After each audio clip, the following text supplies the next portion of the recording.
ध्यान से देखिएगा। कक्षा 9 में ग्रामा लेसन का जो है वेग समय संबंध के लिए जो है हम क्या करते हैं, प्रथम समीकरण का निगमन करेंगे। प्रथम समीकरण का निगमन जो है ग्राफ विधि से भी करते हैं, तो भी हम ध्यान से देखेंगे। ये ग्राफ हमने डेवलप किया है, बनाया है। ये बिंदु आपका जो है डी है, ध्यान से देखिए। ये ओ बिंदु है, ये सी बिंदु, ये डी बिंदु, ये बी और ये ई और ये क्या है, ए बिंदु है। इस ग्राफ पर आप सभी बिंदुओं को परिभाषित देखें। ध्यान से देखें, ये जो है ओसी जो रेखा है एडी के समानांतर है। ये बीसी जो रेखा है वह ओई के समानांतर है, यानी कि ये लंबवत है। लंबवत रेखा है, जब दो रेखाएं लंबवत हो तो एक दूसरे की क्या होती है, समानांतर होती है। यदि हम मान लें एक पिंड जो है बिंदु ए पर है, तो लिखेंगे माना पिंड का प्रारंभिक वेग u है तथा पिंड बिंदु ए पर स्थित है। ठीक, बिंदु ए पर क्या है, स्थित है। t समय बाद वस्तु का वेग v हो जाता है। t समय बाद वस्तु का वेग भी हो जाता है तथा बिंदु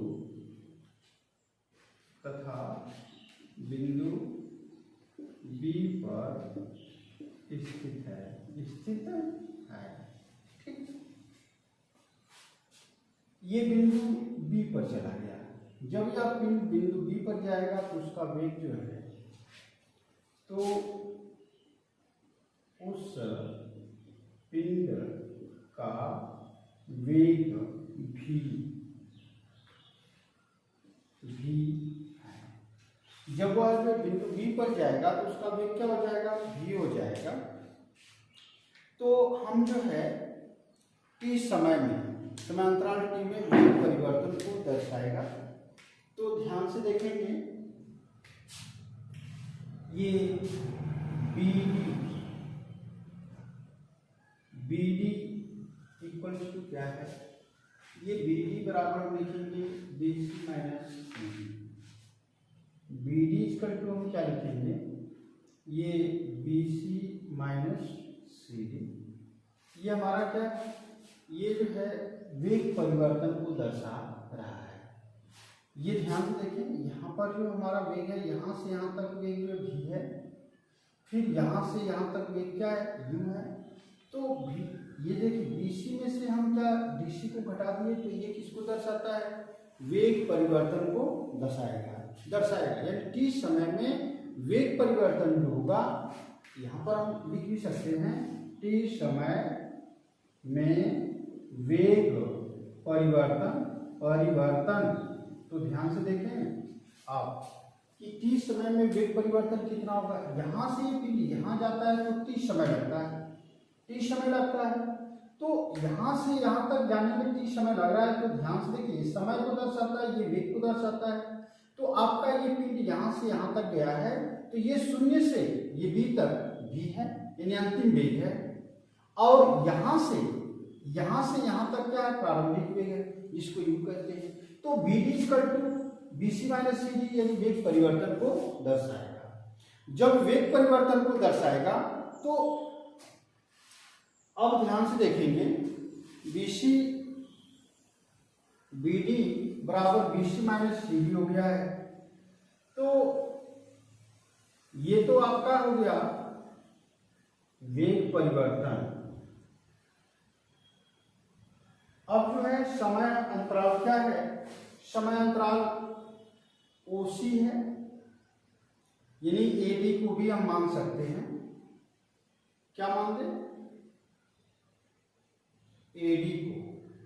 एडी को हम जो है समय अंतराल मान दें, यानी ए से बी तक जो समय हुआ क्या है, टी है, और बीडी जो आपका है वेग परिवर्तन है। तो उसी के समानांतर एडी रेखा खींचा तो ग्राफ जो है बीसी बराबर बीडी प्लस डीसी।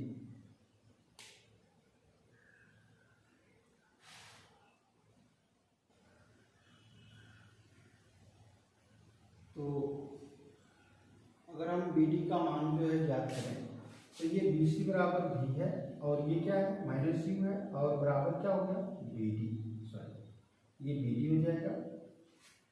अब बीडी जब हमें पता हो गया कि बीडी भी माइनस क्या है यू है, तो हम जो है इसमें ध्यान देंगे कि ये समीकरण नंबर हमारा 1 हो जाए। ये समीकरण नंबर क्या है 1 है। अब इस समीकरण को हम क्या करें कि बीडी और डीसी, तो यहाँ पर वेग परिवर्तन हुआ है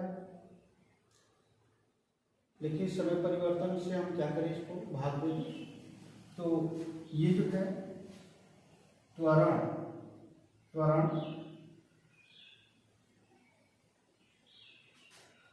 बराबर हो जाएगा ये बीडी और बटे क्या हो जाएगा एडी, ये बीडी बटे क्या हो जाएगा एडी।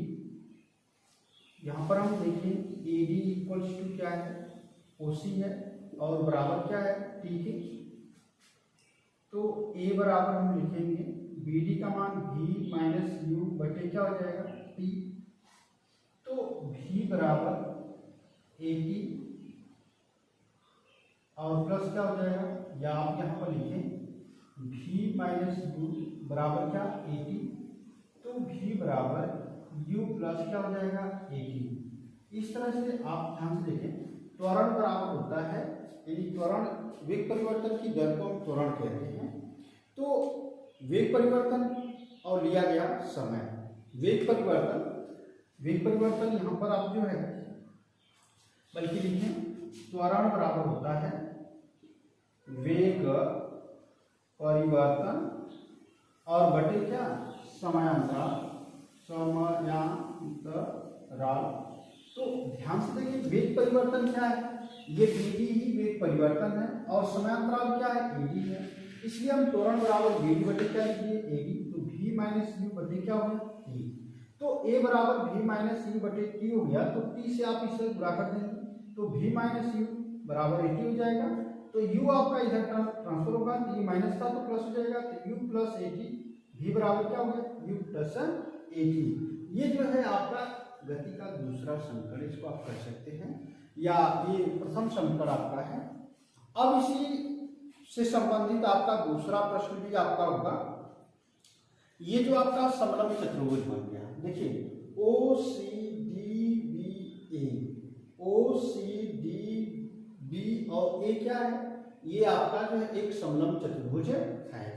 तो अब जो है ध्यान से देखिए दूसरा समीकरण हम बना दे आपको, यहीं पर जो है दूसरा समीकरण हम आपको बताने जा रहे हैं, थोड़ा सा आप ध्यान से देखेंगे इसी के आधार पर।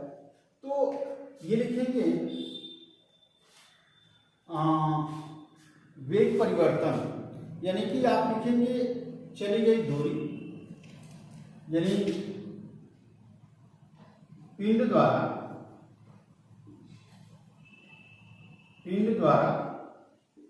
चली गई दूरी,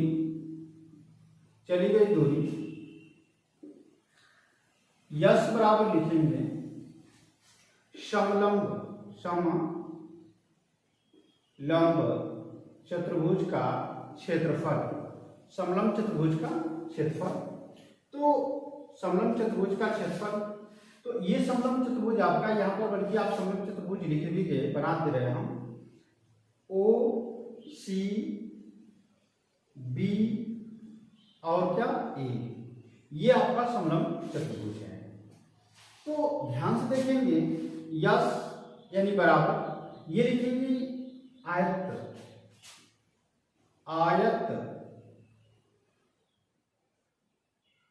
ओ सी डी ए का क्षेत्रफल और प्लस क्या त्रिभुज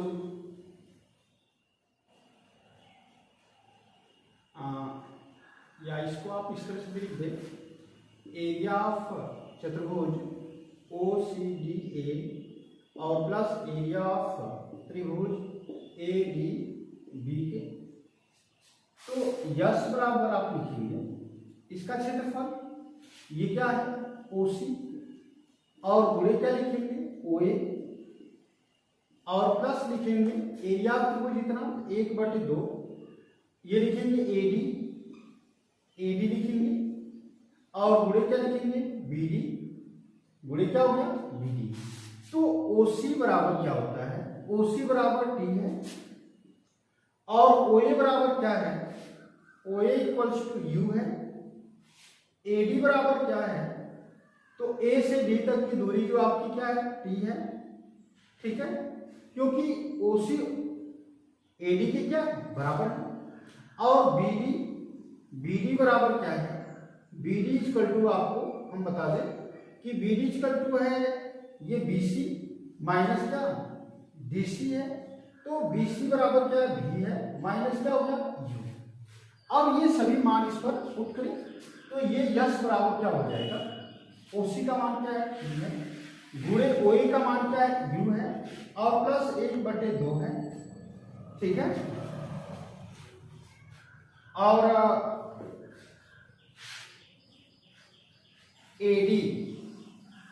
AD का मान क्या है T है, और BD का मान क्या है V माइनस U, ठीक।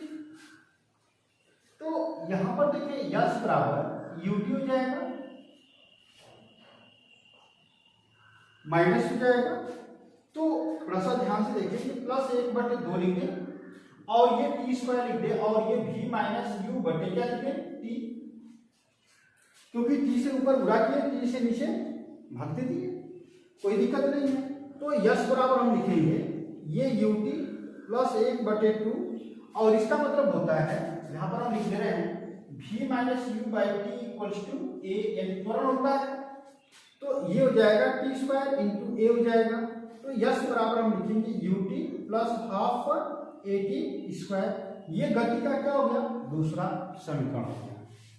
अब इसी पर आधारित जो आपका तीसरे समीकरण के बारे में अगर हम बात करें तो तीसरा समीकरण क्या होगा, तो ध्यान से देखेंगे तीसरे समीकरण के लिए अगर हम इस पर जो है बात करते हैं तो तीसरा समीकरण क्या है इसके बारे में आप जानो। चलिए दूरी जो है आपकी, ये जो पिंड द्वारा चली गई दूरी यानी समलंब चतुर्भुज का क्षेत्रफल होगा। तो अब देखेंगे OABC का जो क्षेत्रफल है, OAB और C का क्षेत्रफल, इसका जो क्षेत्रफल होगा वह जो है उसका आप हल करेंगे तो समलंब चतुर्भुज का क्षेत्रफल बराबर होता है समांतर भुजाओं का योगफल गुणे ऊंचाई। तो यहाँ पर देखिए 1/2 लिखें, और समांतर भुजाएं कौन है OA और BC समांतर भुजाएं हैं, तो OA प्लस क्या लिखेंगे BC, OA प्लस क्या लिखेंगे BC, और उसकी बीच की दूरी क्या है OC है, तो गुणे क्या लिखेंगे OC, तो 1/2 हो गया, और ये तो आपका यश हो गया। OA का मान क्या है U है, और BC का मान क्या है, तो BC का मान आपका V है, और OC का मान क्या है T है, ध्यान से देखिए OC इक्वल टू क्या है T है, तो यश बराबर लिखेंगे 1/2, और ये UT लिखेंगे प्लस VT लिखेंगे, या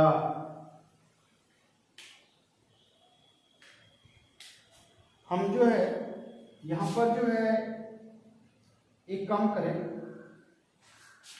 कि ये जो है U और प्लस V तो ठीक है, तो यहां पर हम लिखे थे A बराबर V माइनस U बाई क्या T, तो T इक्वल्स टू हो जाएगा V माइनस U बाई क्या A, ठीक है। तो T के स्थान पर ये मान हम क्या करें पुट करें, तो ये V माइनस U बाई क्या हो जाएगा A, ये ठीक है, इसका इसमें गुणा कर दें तो यश बराबर 1/2 हो जाएगा, और ये हो जाएगा v square minus u square upon a हो जाएगा। ठीक है, ये a plus B A minus B के सूत्र, यदि a प्लस बी है a माइनस बी है, गुणा करेंगे तो a square minus B square का सूत्र बन जाएगा। अब ध्यान से देखेंगे तो यश बराबर हो जाएगा v square minus u square upon 2a हो जाएगा। तो ये लिखेंगे v स्क्वायर और ये लिखेंगे v square minus u square बराबर 2as हो जाएगा। तो v स्क्वायर बराबर हम क्या लिखेंगे u स्क्वायर प्लस 2as। यानी इस प्रकार से गति का तीसरा समीकरण भी प्राप्त किया जा सकता है। अब थोड़ा सा देखेंगे विशेष स्थितियों में पिंड का जो वेग होता है उसके बारे में, या गति का जो समीकरण है उसके बारे में। यदि कोई पिंड विराम अवस्था में है तो गति के ये तीन समीकरण लिख रहे हैं। v बराबर होता है u प्लस ए टी, यश बराबर होता है u T plus half A T square, और v स्क्वायर बराबर होता है u स्क्वायर प्लस 2as। ये गति के कितने समीकरण हैं? 3। इन समीकरणों में यदि देखा जाए कि यदि कोई पिंड जो विराम की अवस्था में है तो विराम का मतलब होता है u बराबर क्या? 0। तो u का मान यदि 0 कर दें तो ये पहला समीकरण जो बनेगा वह v बराबर 80 हो जाएगा। दूसरा जो समीकरण बनेगा यश बराबर हाफ ए टी स्क्वायर हो जाएगा, और तीसरा जब समीकरण बनेगा तो ये हो जाएगा v स्क्वायर बराबर 2as। ये पहली स्थिति है जब पिंड किस अवस्था में है? विराम अवस्था में है। दूसरी स्थिति यह है कि यदि पिंड का वेग घट रहा है, यानी पिंड जो है वेग समय के साथ जो है एक समान दर से बढ़ रहा है तब तो ठीक है। अगर घट रहा है तो उसमें जो a का मान है यानी मंदन हो जाएगा, अर्थात a के स्थान पर माइनस से पुट कर देंगे तो a बराबर क्या लिखेंगे? माइनस से।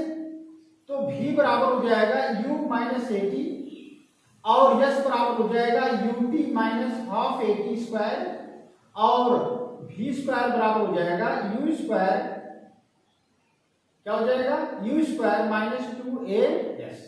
यानी ये जो आपका क्या हो गया? ये जो है आपका गति का जो है समीकरण है। लेकिन ये दूसरी स्थिति है। दूसरी स्थिति में यह बताया गया है कि यदि किसी गतिमान पिंड का वेग समान यानी समय के साथ नियत अथवा एक समान दर से बढ़ रहा है तो उपरोक्त तीनों समीकरणों में a का मान क्या हो सकता है? माइनस a हो सकता है। यदि पिंड का वेग नियत है यानी न तो घटता और न ही बढ़ता है, तो जब पिंड का वेग जो न घटेगा और न ही बढ़ेगा तो त्वरण क्या हो जाएगा? शून्य हो जाएगा। अब ध्यान से देखेंगे, यदि पिंड का वेग न घटे यानी नियत हो जाए, वेग अगर नियत रहता है तो a बराबर क्या हो जाएगा? 0। तो इस पर अगर a का मान 0 रखें तो v बराबर क्या हो जाएगा? u, यश बराबर क्या हो जाएगा? ut, और आपका a का मान 0 हो जाएगा तो v स्क्वायर बराबर u स्क्वायर, अर्थात हम v बराबर u के लिख सकते हैं। यदि पिंड जो है क्या हो जाए? पिंड का वेग जो है नियत रहे तब, यानी जब वेग नियत रहेगा, न घटेगा और न ही बढ़ेगा, तो हम कहेंगे कि त्वरण परिवर्तन यानी त्वरण नहीं उत्पन्न होता है। जब त्वरण उत्पन्न नहीं होता अर्थात मतलब त्वरण शून्य हो गया। जब त्वरण शून्य हो गया तो a का स्थान पर आप जो शून्य रख देंगे। इस समीकरण में a का मान क्या करें? शून्य रखें, तो पूरा का पूरा समीकरण इस प्रकार से प्राप्त होता है।